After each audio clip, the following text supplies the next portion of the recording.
ഓടിക്കൊണ്ടിരുന്ന സ്കൂൾ ബസ്സിൽ തൊട്ടടുത്ത സീറ്റിലിരുന്ന 9ാം ക്ലാസ്സുകാരനെ +1 വിദ്യാർത്ഥി കുത്തി പരിക്കേൽപ്പിച്ചു. കുലശേഖരം സ്വദേശിയായ 14-കാരനാണ് പരിക്കേറ്റത്.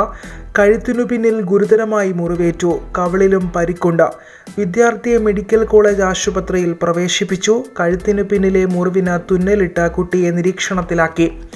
സയൻസ് ലാബിൽ ഉപയോഗം നടത്താൻ കൊണ്ടുവന്ന കത്തി കൊണ്ടാണ് കുത്തിയതെന്ന് പോലീസ് പറഞ്ഞു.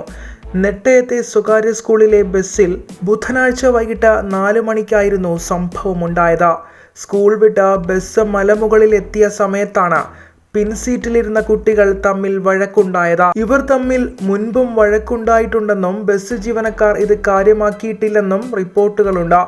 കയ്യാങ്കളിക്കൊടുവിൽ +1 വിദ്യാർത്ഥി പെട്ടെന്ന് ആക്രമിക്കുകയായിരുന്നു.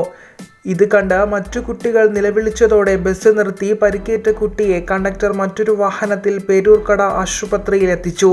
പ്രാഥമിക ശുശ്രൂഷ നൽകിയ ശേഷം മെഡിക്കൽ കോളേജ് ആശുപത്രിയിലേക്ക് കൊണ്ടുപോയി. +1 വിദ്യാർത്ഥിയെ വട്ടിയൂർക്കാവ് പോലീസ് കസ്റ്റഡിയിലെടുത്തു.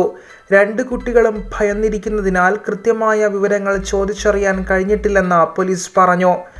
SHOയുടെ നേതൃത്വത്തിൽ പോലീസ് സംഘം സ്കൂളിലെത്തി ബസ് പരിശോധന നടത്തി. കുട്ടിയുടെ യൂണിഫോമിൽ നിന്ന് രക്തസാമ്പിൾ ശേഖരിച്ച് പരിശോധന നടത്താൻ മെഡിക്കൽ കോളേജ് ആശുപത്രിയിലെ ഡോക്ടർക്ക് പോലീസ് കത്ത് നൽകി. കസ്റ്റഡിയിലുള്ള കുട്ടിയെ ജുവനൈൽ കോടതിയിൽ ഹാജരാക്കുന്നതിൽ തീരുമാനമായിട്ടില്ലെന്ന് SHO പറഞ്ഞു.